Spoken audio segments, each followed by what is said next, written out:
Welcome back to Leafs Talk here at Charlie Fitz Whiskey's on TalkingSports.tv. Of course, See, brought tough, to you by brought to you by McCain as well. Right, so we gotta have to right. mention the sponsors. But joining It's me not now, easy. joining us now on the line is one of the greatest American players of all time in the NHL, and John LeClair. Of course, he had long stints drafted by the Montreal Canadiens, played with the Philadelphia Flyers, and of course ended his career with the Pittsburgh Penguins. And John, thank you so much for joining us this evening.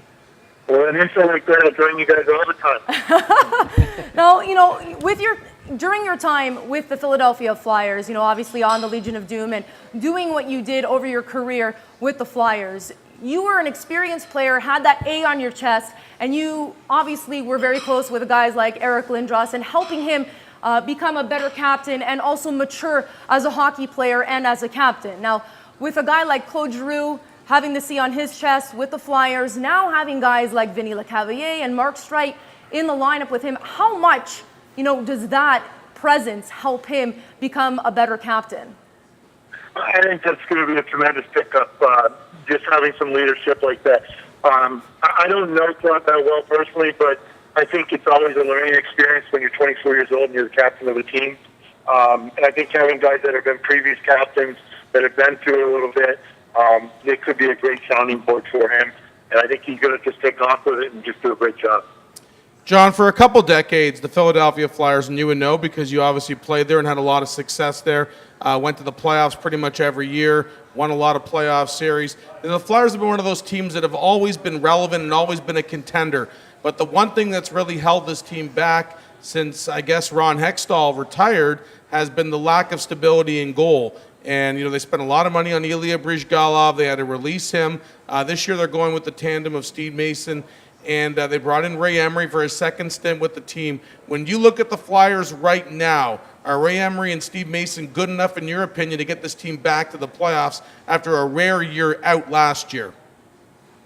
I think they're good enough to get into the playoffs, absolutely, yes. I think you can get to the playoffs with your average to better than average goaltender. And I think both of those guys are above average. I think they're both above average. I think Emery proved it last year with Chicago. There's a difference, though, between getting to the playoffs and then winning the Stanley Cup. Right. I think that's been the biggest thing. The Flyers haven't had a problem making the playoffs. They've had trouble winning Stanley Cups. Hi, John. Just another question I'm curious about from your perspective, playing for the Philadelphia Flyers. Always the Flyers have a reputation of being a tough team. You go back to the 70s and the Stanley Cups they won with the Broad Street Bullies. Even through the 80s and 90s. What's your perspective on what's going on in the league now in terms of the fighting? And it seems to have increased over the last couple of years, especially in Toronto where we see a really, really tough team. Are you opposed to it? Do you like the fighting as part of the game, or do you think it detracts from it and takes away from the skill level of hockey? You stole my question, but that's all right. Okay. Well, I think that happened last night in Montreal. It was an unfortunate accident. I mean, that's not something that happens all the time. I also think the stuff that went on in the preseason with Buffalo and the Maple Leafs, there's no place for that. Yeah. That's killing the game. I think the fighting in hockey, when it's two guys just going at it and it's spontaneous, I think that's perfectly fine. Lining up the two tough guys and doing all that stuff. The game's too skilled. There's too many guys that can play the game and entertain the crowd with their speed and their skill that you don't need that anymore. All right, John, I'm going to ask you about another one of your teams, the Pittsburgh Penguins. They haven't played yet, but they're just loaded with firepower. And I'm wondering what you're expecting to see out of the Penguins in the coming season. Well, I think they've proved it over the last 5 or 6 years that they're one of the elite teams. And the only thing that held them back last year was Fleury just didn't have a good playoff. And, I mean, that's what it kind of amounted to. Bethune came in, he played well, he was adequate. But when it came down to it, Boston's goaltender was better than theirs. Up front, I don't think you find too many teams that have the firepower that Pittsburgh does. And then adding Scuderi with Orpik, they have a pretty solid D-corps. Well, John, before we let you go, we were just wondering, what you're up to now so that maybe people can follow you in your post-playing career. Sure. I mean, the majority of my time is spent just being with my kids and kind of following their stuff around. The two boys play hockey, and my daughter, she's a senior looking at colleges and plays tennis. So I spent a lot of time with them because I feel like I missed out a lot when I was playing. And then with my spare time, I do some consulting work for an agency where we represent players.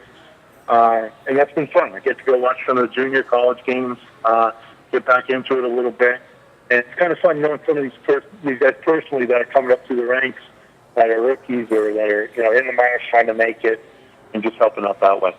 Well, John, it was a pleasure having you on. Of course, being the first American player to have 3 consecutive seasons with 50 goals scored. I mean, one of the many achievements you've had during your NHL career. Thank you so much for joining us this evening. All right, thank you very much for having me. Thanks, John. That's John LeClair. And, I mean, that's good. So I like the way you rattle that stuff off, Michelle. I mean, you didn't even look in. She's a natural. She didn't even look at a note or Nope. anything. She just, how do you know all this stuff? I do my research, John LeClair is actually one of my favorite players, to be completely Oh, really? honest. Yeah, growing up, I actually... Now, is that because he's a good-looking guy? No, I like, Like, I don't want to be like, one of these chauvinistic guys. I grew up a Leaf fan. Yeah. But even during his time in Montreal, I liked him in Montreal. And then, of course, in Philadelphia is when things really blew up for him. And I just liked him as a player. And you know what? That style of the Legion of Doom, obviously having size, having grit, having skill, and having some speed, like how can you not like that kind of player? And that's still my favorite type of player to this day, a guy like a Rick Nash, who can do everything. Ryan Getzlaf, who isn't that physical, but still has those attributes. He's such a big guy, sweet, soft hands, great skater, great vision. How can you not like those kind of players? I know Montreal really regrets, too, the trade where they sent John LeClair to Philadelphia. Oh, yeah. LeClair really took off there, and it was one of the most lopsided deals ever made in the NHL. Absolutely. But that's a long time ago. I mean, It is. We're talking about, many years ago now. Now, I know Michelle, you were watching the game last night. You made a comment. I'm going to share this with millions and millions of people we have viewing here on, what's the name of the show? Leaf Talk, TalkingSports.tv. Here at Charlie Fitz Whiskey's, brought to you by McCain's. I got to remember all 4 things each and every time. But, I'm going to share something. We were watching the game together last night, and there was just a quick shot on the telecast of the general manager of the Montreal Canadiens, Mark Bergevin. Hey, maybe I'm a little out of school here, but what the hell? It's interesting because you said, now he's the best-looking guy who's general manager of a team. I took that back. You did? It's him and Steve Yzerman, because Steve Yzerman is actually my favorite player of all time. So yeah, you did say that. Him and Steve Yzerman, but Mark Bergevin really has a big spot in my heart as well. Who's the best-looking player in the NHL? Oh, geez. Honestly, okay, let me ask Eric. Who do you think is the best? No, I'm just kidding. You tell me. You know what? That's a really hard question. To be completely honest, being in this industry, I'll tell you a funny story. Oh, what? That that a couple players might try to pick you up on occasion? Okay. Oh, that's a shocker. When I first started reporting for the Fan 590, now Sportsnet the Fan 590. Yeah, let's not give them any free plugs. They don't plug us. Yeah. Okay. So when I first started reporting in the industry, I was actually at a Rugby Canada press conference. So not even like, the big time athletes, but I was a rugby player. What? And yes, I played rugby for a good 8 years, played provincially, played for my university and stuff. So to me, I was like head over heels over this one particular player for Canada. When it came to me actually interviewing him, it was Really? Stutter City. It was very embarrassing. And I promised myself after that day, I said, I will never, ever, ever look at an athlete as good looking and Good for you. ever again, because that just completely rose colored glasses taints everything. And no, Can I- I can won't I do I that respect again. that because obviously when I watch sports, I don't care what the guy looks like either. I just want the best players. That's this is- right. And he That's doesn't good. care what you look No, like either, exactly. believe it. Being a woman, it's a double standard Yeah. because for me, I never found, I worked for one of the big sports companies for a very long time, and you're in an atmosphere full of men. I never, ever, ever wanted to voice who I thought was good looking because I know that. of that judgment. Yet, I know. when Maria Sharapova is on the court, Anna Kournikova conversations, Danica Patrick conversations, guys had no problem saying how good looking they were. Of course. And no one would say anything to them. Yeah, But you're for a woman, absolutely right, it's Michelle. totally a double standard. It is a double standard. There's no Yeah. question about it. I worked with Jody Vance over at Sportsnet for a long time. I had a great deal of respect for her. She's probably watching in Vancouver right now. But I always admired her for one reason and one reason only. she'd go into a dressing room and guys would hit on her, just like they do with you. And I know that, Michelle. And they just do that with Eric, too. I'm kidding. But I mean, we know that happens. We know when there's a pretty sportscaster. It happened to Debbie Van Kiekebelt a long time ago. Reggie Jackson actually dropped his pants when Debbie Van Kiekebelt was working at City TV deliberately while she was interviewing him. And then he said, "Do you want to go out with me later?" And she said, "No, Reggie, you're now 0 for 4 on the night," because he went 0 for 3 that night at the plate. But I know this happened. Jody Vance, and why I respect her so much, really, is that she would say, "Look, I don't date athletes. I don't even want to talk about it with you. I'm here to do an interview, just like Eric Cohen is here to do an interview. And please don't treat us any differently." And I used to admire that. Not all women sportscasters. No. I won't say all the names, Hazel May, but I won't say names or like.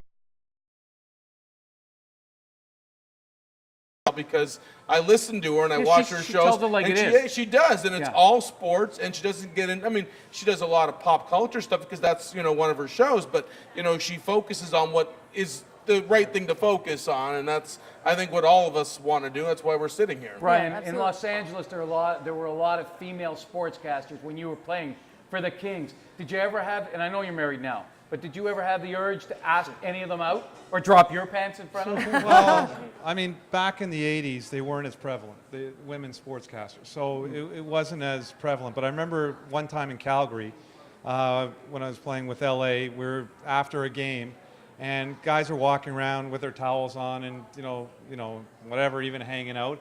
And one woman sportscaster came in, and an experienced NHL player who'd been in the NHL for a number of years, actually took her notebook from her and kicked her out of the dressing room. Yeah, that was the old days. So that was, the mid 80s. I mean, that wasn't even like the 70s or, imagine the 70s and 60s. I mean, it was unthinkable that you'd have a woman in a locker room. But that was sort of the cusp of it. Women were starting to get more involved in that. And so I remember that story particularly. And it was, a veteran player who was well known, who played 15, 20 years in the NHL. If you're wondering if or when that's happened to me, it's happened to me a few times, but the most recent and to me the funniest was when I was covering the Blue Jays. And the man didn't speak English. Octavio Dotel does not speak English. He's Dominican, right? Yeah, he is. So he tried to, swoon me, but it didn't exactly work. And what happened was one of actually the PR guys for the Blue Jays, not Jay, but I can't remember his other. No, not Mill or Howie no, Starkman, which Jason I don't Stenhouse, remember his doesn't name. matter. Yeah. But anyways, he actually came up to me one day. I think even I don't know. He came up to me pre-game. Another day I was there and said, "Listen, Octavio wanted me to ask you if you were single." No, it was not him. Yeah. If you were single and if you would go out with him, and I was like, That's really pathetic. sweet. Yeah. That's pathetic, number one. But he doesn't speak English. It is absolutely pathetic that a PR guy would have to would do That do should that. not be their job to go No. and And go it up to shouldn't. her And and do that. there are players, and since you're talking baseball, with the Blue Jays, some of the greats of all time. I won't mention names. Paul Molitor, Roberto Alomar. Anyways, they would actually hand notes to the ushers and tell them to go up to give this note to the girl in row 9 there, sitting with her dad, and ask them if they want to be with a superstar. Marty, it happened with Alex Rodriguez in the playoffs last year. right. He put his number That's on a right. It's baseball last year. and That's tossed right. it up, and he got into big heat with the Yankees because that stuff doesn't cut it with the Yankees. But this guy, during a playoff game, he was a healthy scratch for Raul Ibanez, and he goes and tries to pick up a girl in the first row of Yankee Stadium. Best decision ever, by the way. Raul Ibanez was just on fire. He was, Yeah, that's right. amazing. Well, during since we're last talking about baseball, and since you're talking about your first interview, I'm going to tell you quickly about my first interview. And folks, if you don't want to hear the F word, go and get a beer or something right now, or come into Charlie Fitz Whiskey's really quickly. We got lots of beer here. Yeah. Yes. I'm going to tell you what happened. When I was a kid, guys, this was before you were kids, my idol was a guy named Frank Robinson. You remember him. Of course. Frank Robinson was a fantastic player with the Cincinnati Reds and a fantastic player with the Baltimore Orioles. Later became the manager of the Baltimore Orioles. And in the mid-'80s, or the early '80s, my first year on the baseball beat for the Globe and Mail, I was assigned to go to the spring training where everybody's all relaxed and easygoing.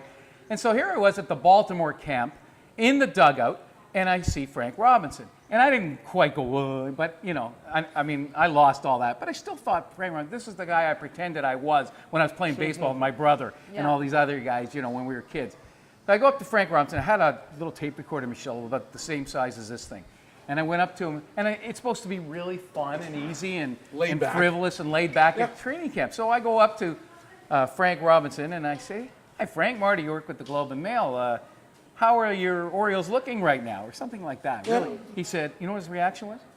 "Get that fucking thing out of my face." That was his first reaction. Get that fucking thing out of my face. And then I said, okay, now I'm like, you know, I'm not sure. So I'm not sure about all that I heard. So I go on and ask him another question. He says, "I don't feel like talking today." And that was it. Wow. I didn't, this is the manager of, you know, I mean, it's his role to talk to me too. And I don't feel like talking to, so that was it. I didn't care for him anymore. He had a bad day, eh? Well, no, because I saw him many times afterwards and you know, saw him in locker rooms, and even then he ended up becoming the manager of the Montreal Expos, so I had a lot of dealings with him. And he was okay after? He always had that kind of attitude. A little bit better towards the end of his career, because I think he started mellowing softer, a little. Yeah, but I mean... Marty, maybe it was you. No, it wasn't just me, because I saw him doing. Well, maybe it was me. maybe it was. And it wasn't the only one. I mean, I went up to Kirk Gibson one time at the batting cage, another place where they're supposed to be somewhat easygoing. Right. Kirk Gibson was starring for the Detroit Tigers at the time, and I went up to him, "Kirk, Marty, you're with the Globe." He said, "I know who you are." And I said, "Well, I just want to ask you a quick question." He said, "Can't you see I'm drinking water right now?" So I said, "Oh, so you can't multitask? You can't drink water and answer your question at the same time?" He said, "No, I can't." So I walked away from him, went to talk to Sparky, who was a great guy. Let him rest in peace. He was. And Gibson, 10 minutes later, came after me. And he said, "Okay, I'm free now." And I said, "Well, I don't want to talk to you now." And as a columnist, you have that opportunity. Good for you. Yeah, I don't care. I don't need to talk to you. But anyways, we're talking about baseball there, and I want to get back to hockey and the Maple Leafs. They play against the Montreal. They played Flyers Montreal last night. Yep.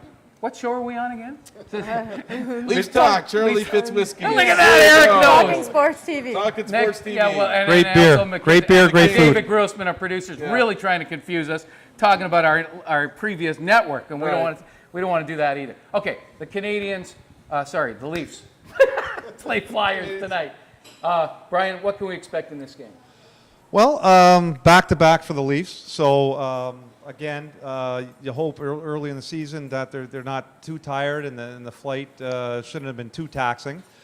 Philly's coming out, first game of the season for them, at home. You know they're going to be fired up, ready to go. So early on, the first 10 minutes of the game, the Leafs want to shut them down as much as they can and keep the puck out of their net. Don't get too far behind. Keep it close in the first period.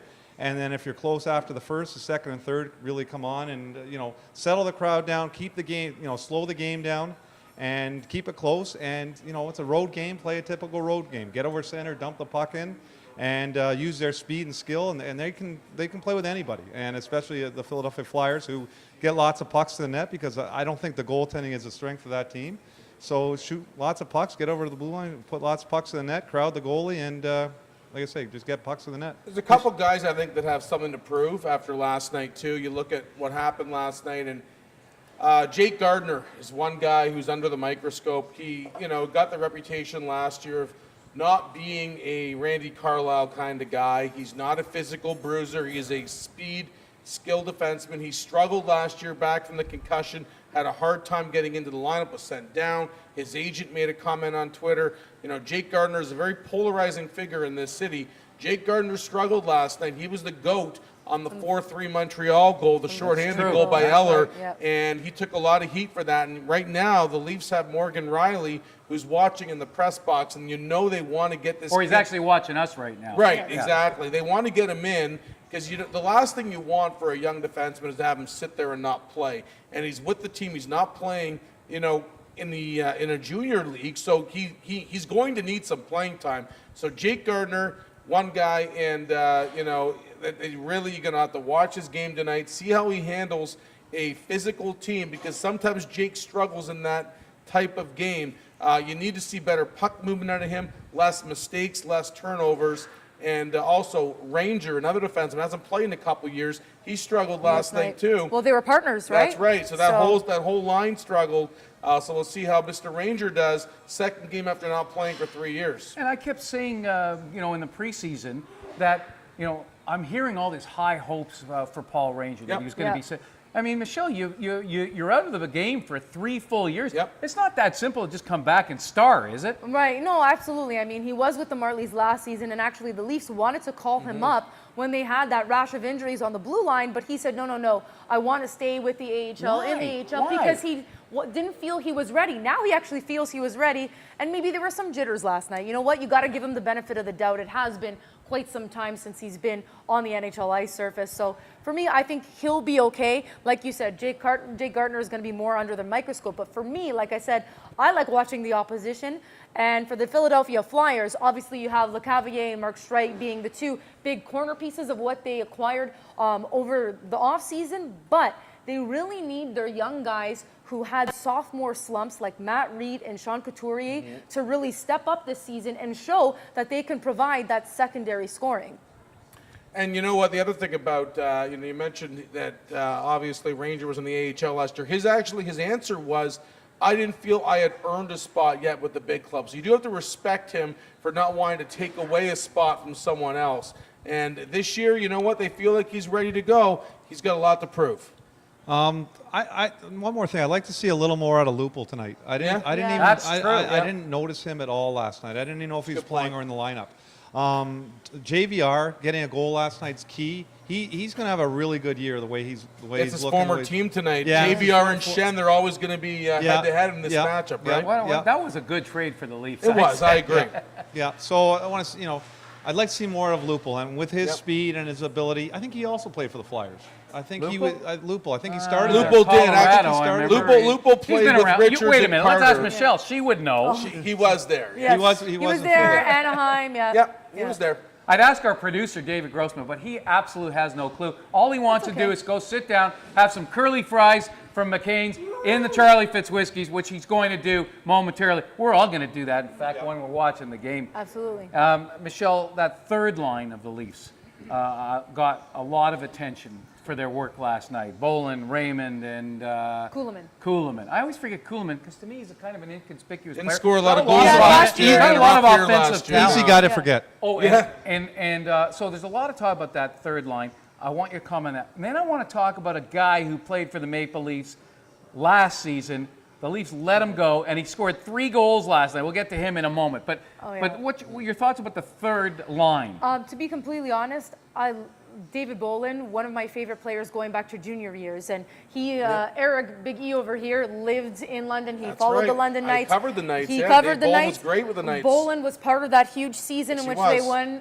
They won all those games, that consecutive streak, and then they won the Memorial Cup with Patrick Kane. He was part of that success. I mean, this man. So we're thinking he's a good acquisition. Yes, this man breeds success. I mean, he won a Memorial Cup. He's won 2 Stanley Cups. Now he's coming here to Toronto. I'm really excited to see what he can do and how he can almost maybe change the mentality of some players on this team to actually have the belief. Really? I think Kuhlman.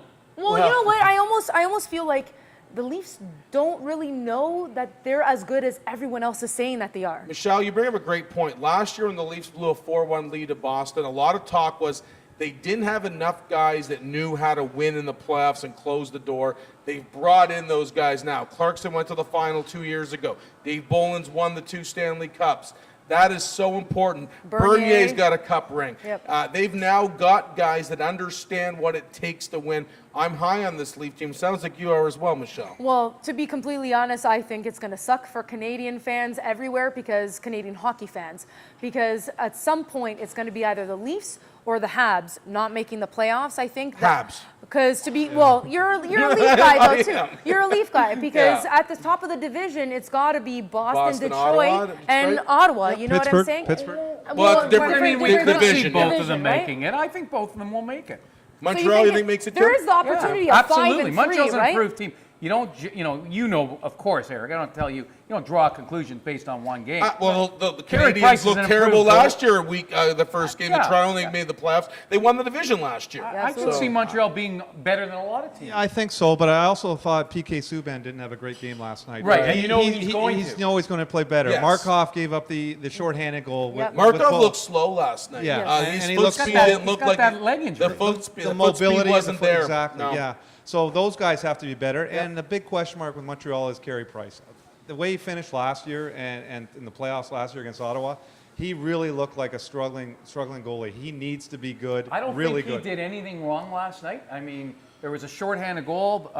The Bozak goal. By Bozak. Bozak, that was a breakaway. Yep. And that wasn't his fault. I didn't think he did any. I also don't think Price he- also has a better goaltender coach this Yeah, I year also- too. Stefan The guy Waite, who Stefan Waite. Waite, Yep. who did a great job with the Stanley Cup winning Chicago Blackhawks and Corey Crawford last year. I think that's going to help Price. Yeah, I don't think last night he instilled a lot of more confidence either, though. He didn't.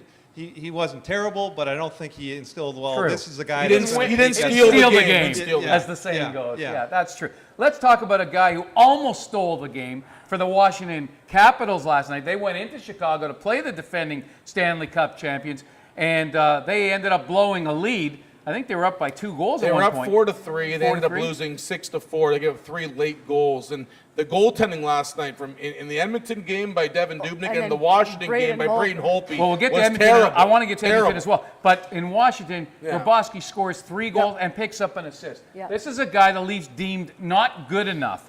And I disagreed entirely with that. I think he's better than 5 or 6 of the forwards right now.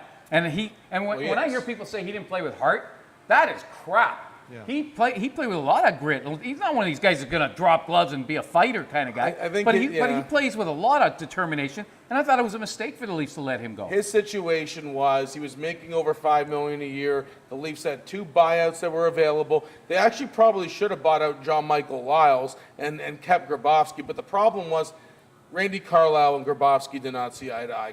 Grabowski was very adamant when he was released by the Leafs of his views about Randy Carlyle. Carlyle had him doing things he didn't want to do.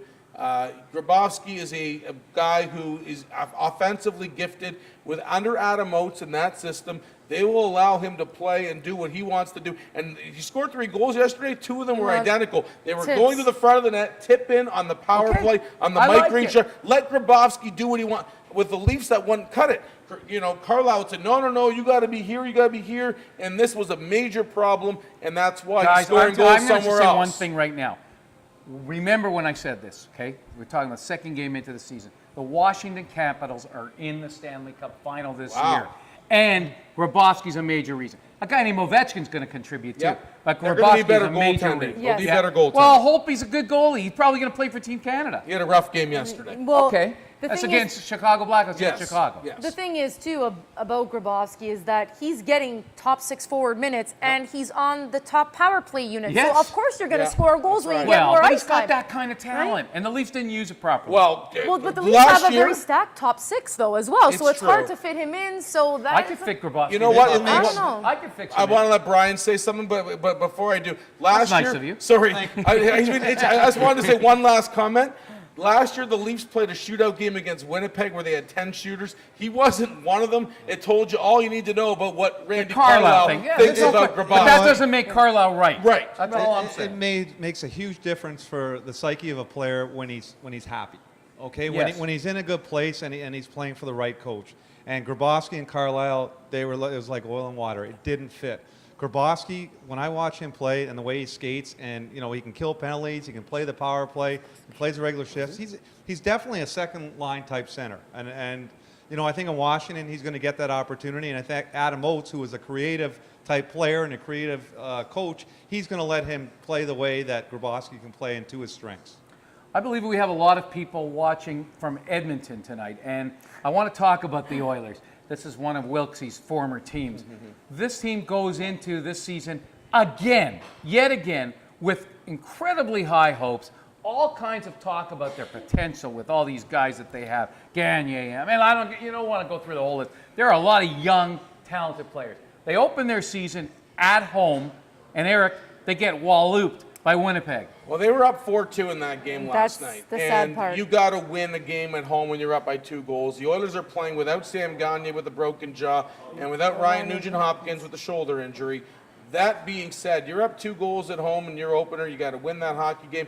And they lost the hockey game for one reason and one reason Dubnyk, only. I know. Devin Dubnyk was atrocious. Is he that bad? No, but you know he what? was I will terrible. also, but the thing is though, I think there's 2 reasons. Taylor Hall. He gave away the puck. Giveaways, yeah. He gave away the puck on 2 goals, did. like literally a giveaway. They went the other way down the ice, That scored being the goal. said, the puck should have been stopped Right. because those were not good shots. But I'm The just saying, Scheifele shot was a bad angle shot. Dubnyk gave up goals that OHL goalies could stop. Yeah, well, and the thing is, too, obviously Taylor Hall is stepping in center because of Right. the absence of Ryan Nugent-Hopkins and Sam Gagner. So he's learning on the fly as well, and obviously playing it in preseason, playing it in the regular season. Completely different story for a guy like Taylor Hall, who's used to carrying the puck in all the time and dancing around opponents, and he found out last night that you just can't do that anymore, and you have responsibilities as a center. Wilksy, we had the great Wayne Gretzky on our program last night talking about his alma mater, the Edmonton Oilers. He thinks there's high hopes for them too this year. He thinks those young guys are going to come through. Not if Taylor Hall keeps making mistakes like that, though. Don't say the word young in front of Dallas Eakins. He doesn't like that word. Oh, that's true. He's He did tired the of post. it. He's tired of the word potential. He's tired of the word young. He wants this team to play like it is going to be competitive and play hard every night. They've got a lot of young guys. A couple of them are out now, but they're going to come back, and these guys need to start performing. Gagner, Taylor Hall, Eberle, Nugent-Hopkins, Schultz. Yakupov. They've And got they're a all bunch of stars, they're or they're stars. supposed to be. They're all being paid like They were stars. first, You know what? They're all these are getting first overall guys, Yeah, 2 or 3 of exactly. them. They need to start showing, and the city of Edmonton, they got to start showing the city of Edmonton and their fans that they're going to compete and be competitive. They better, or be close to it at least, get to a playoff spot, and especially they've got a new coach now. There's no excuses. There's no excuses for them to make. These guys have been in the league now 2, 3, 4 years. They can come along. If they don't, I think at the trade deadline, you could see some of these guys. You know when their last playoff game was? Anyone? No. It was like 9 years ago, a long time ago. Game 7, When Carolina Gretzky was Oh, there. When Hurricanes. Wilks was there. No, Game 7 against when they lost to Carolina Carolina. in the Stanley Cup Final in 2005. goodness. Haven't played a playoff game since. Well, they're due. I was right, 7 years They're ago, 8 due. years ago, 8 By the years way, ago. we're talking about Gretzky, and I don't know who did this, obviously, but there were some idiots in Brantford, or one idiot, who decided to deface the Gretzky statue. And Gretzky didn't talk about it last night, but he did seem a little perturbed, actually. That was an ugly thing to have. Michelle, My who goodness, I does didn't- stuff like this? I don't know, hooligans. How do you do that? The great number 99. What? In his hometown. Yeah, and they just opened up that center for him. That's right. They just opened up that center for him. I can't believe that actually happened. Did you see how many people went out to the opening, the grand opening? There were like hundreds of people there, like just waiting to be there. I don't get why you would do It goes that. through somebody's head to deface that. Well, and you know what, too? Walter Gretzky has been so big and influential in communities as well that to me it's like you're insulting not only Wayne, you're insulting his family, you're insulting his father, and generations of Insulting his Gretzky's. city. You're insulting his hometown. Yeah. Complete lack of respect. It's a disgrace. Yeah, it's terrible. Yeah, I guess we all agree on that. There's no disagreement. I mean, but here's what I want to say. I know you're watching out there if you defaced Wayne Gretzky's statue. I know it's you. So give us a call here and apologize, surrender, give yourself up, because there's no room for you. You're a bit of a nut. Speaking of nuts, I guess we have about 10 minutes to go to the Leaf game, but we're going to sign off in a few minutes. Yep. Handsome Howard Kamen is watching. He's not here in person. I mean, he's a bit of a nut. But he actually thinks that the Leafs are going to win the Stanley Cup this year. Any chance? I'd say very, very small, but you know what? There is a chance. I think it's the first time you can say that there is a chance since maybe early 2000. I guess the last time the Leafs, they lost Against to Carolina Carolina. 2002 in the East Final. They really haven't been relevant since. I think this might be their best team since, so there is a chance. All right, I do have some breaking news. I just want to cut in for a second. I'm just being told here that Marty Brodeur is not starting tomorrow night versus the Penguins. Corey Schneider is. Mm-hmm. Corey Schneider. And so this is another potential goalie controversy, I think, guys. And let's start with you, Michelle, on this one, because Schneider came in after he was pretty hyped up last year in Vancouver, yeah. I mean, people thought he was going to be outstanding. Brodeur, arguably the greatest goalie of all time. Right. One of them, for sure. 42 years old now. Maybe getting a little long in the tooth. But if you're the Devils, what do you do here? You start Schneider? Are you asking for trouble sitting Brodeur? Well, the thing is, I know Martin Brodeur, I'm pretty sure, like everything that I've seen and heard about him, he's a very proud guy. He's a proud individual. So unless it was part of the plan before the season to say, listen, Marty, you know what? We're probably going to tail back your games and the amount of time that you're playing. They must have done that, yeah. Because we're going to really want to implement Corey into the system. I'm hoping that happened because otherwise you are going to get a little bit of a fight and a controversy on your hands. Yeah, speaking of goalie controversy. Yeah. Wilks, you played against Brodeur. Yeah, Greatest of all time? Did you ever score on him? No, I never scored him. No, I got 4 goals, so I can remember all the goals. He wasn't one of them I scored against. So I think. You had 4 goals in one goals. game. You had 6 goals in one game as a junior. No, never 6 In the goals. Memorial Cup, you scored how many goals? Well, it's 6 during the Memorial Cup. I Okay. think. And But that was a whole series. That's true. yeah, it was okay. 14 assists, wasn't I just think, one 20 game. points or something. All Like right. that, Memorial Cup. all right. But let's talk about something else. Yeah, more okay, important. okay, yeah. With the goaltending situation, it's a business. Hockey's a business. They're in the business to win hockey games. New Jersey Devils are going with the best goalie that can take them, or that can win hockey games. Opening game of the season, you're seeing that the role is being changed over to Corey Schneider. Marty Brodeur's a veteran player. He's been through everything, and he knows that they've got to win hockey games. And so they're going with Corey Schneider tonight. He's a younger guy, and he's the future. And Marty Brodeur, might be the past. Marty Brodeur might end up coming back to start in New Jersey, just as Corey Schneider was supposed to replace Roberto Luongo last year. I still think that could happen. I still think Brodeur could come back this year. But let's face it, Eric, the Devils aren't going anywhere anyway. No. This is a bad hockey team. I'm going to have to get to the bottom of this because Pete DeBoer and the Devils did announce a few weeks ago that Marty Brodeur would start tomorrow night in their first game. That's why they it's a did. controversy, That's yes. why it's a controversy. Yeah. They did say that something has happened that has changed the mind of the Devils. You have to wonder, and again, I haven't read anything on the internet here, but I'll find out Brodeur's what dad would happen passed if away. Yeah, he did a couple recently. days ago. That's right. So maybe that has something to do with it. That's what I'm saying. There might be something more to this story because Brodeur was told initially he'd start this game, even though I've always thought as soon as the Devils gave up a first-round pick to get Corey Schneider, that Corey Schneider would obviously be the successor to Marty Brodeur and be the goalie of the future and probably play more than Brodeur this year. So, Corey, if the Devils have, right now at this stage of their careers, Corey Schneider is a better goalie than Marty Brodeur. We'll see how it transpires tomorrow night when they play their first game of the year. Do you think Corey Schneider's that good, Michelle? To be honest, I didn't really see what all the hype was about last season. Yeah. Well, I don't think he played great last season. No. The year before, he was took over great for the year before. Luongo in Yeah. the playoffs against Yeah. the Kings after the first 2 games he But played. the problem is you got to do that consistently Right. for me. I'm sorry. Right. You got to show me that you're a full-time player, just like Nazem Kadri in Right. Toronto. The kid wanted so much money. I'm sorry. When you play 48 games Yep. and really only produce in, 37 of them, Yep. you can't tell me that you're a bona fide superstar in the NHL and you deserve $4 You need million. more of a sample size. You definitely need to show me something Yep. throughout an entire 82-game season. So far, what does he have? Like an assist to his credit from last Kadri? night? Yeah. Well, it's one game. Yeah, a point a game. He's right now a point a game, so let's see Yeah. how he does, right? How does Roberto Luongo do this season? As know a what? back as a starting goalie. I'm a Lou fan. I'm a Roberto Luongo fan. Bobby so Lou. I really want to see him do well. And you know what? It is a lot of pressure, and he does have a guy like John Tortorella behind him, which I don't know. More pressure. Yeah. Torts let Lundqvist, though, be the guy in New York and never really Good point. put him through under the bus. Yeah, but who do they have besides Luongo? They don't have a backup. Yes. They don't have a bona fide backup. No. I think it's going to be a tough year for Bobby Lou. I with Tortorella coaching, and now he doesn't have that security blanket with Schneider. Maybe it was an issue with him with Schneider there, but it's also a security blanket that if he doesn't play as well, Schneider could come in and spell him off a little bit. It says something to me that the only place he wanted to play really was the Florida Panthers.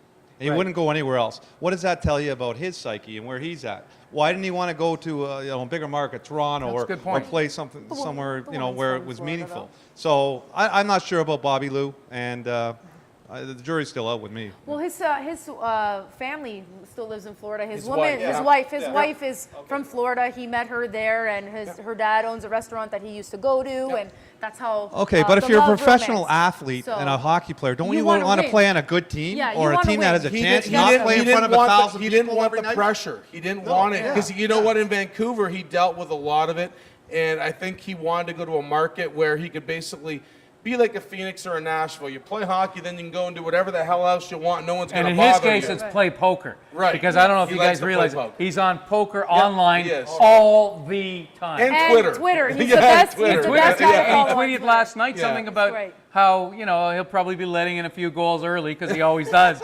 And can you imagine Good to Tortorella, know. who absolutely hates Twitter, Yeah. if this is brought to his attention, there's probably a controversy in He's Vancouver already today. said he wants all his players off To it. be honest, I have to admit, I'm happy to see what happened last year, with Mike Gillis and Alain Vigneault, everyone saying that Corey Schneider's the guy, and then Roberto, kind of taking the step back and being He took the high road. Yes, He did. and He being absolutely did. absolutely He had to. okay with everything that happened. But you got to see more of his personality You did. come out. You And did. we're He- talking even about a he's guy got who more might be a fans Hall of now. Famer. He Is went he as a Hall of far as Famer? to say his contract sucks.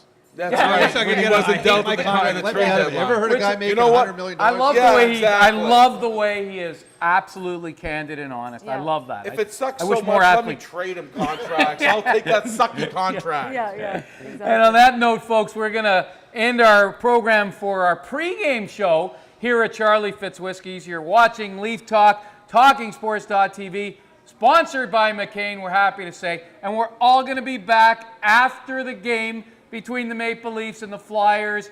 Final score prediction for the Leafs? 4-3 Leafs. I want to say 3-2 Flyers. I'm going with 4-3 Leafs, too. I don't know why, Eric. I had that in my head. I'm going 4-2 Leafs. Wow. We're not homers either, folks. Believe me. Well, maybe I Eric am, is I a bit. am, yeah. Eric is a bit. But we like to tell it like it is here at Leaf Talk, TalkingSports.tv, at Charlie Fitz Whiskies. Come on by, folks. Have some dinner. Bring a friend or two. Have a party here if you want. We'll take care of you. And we'll see you after the game right here at, what is it called again? Leaf Talk? Talking Sports TV. I knew that. See you later.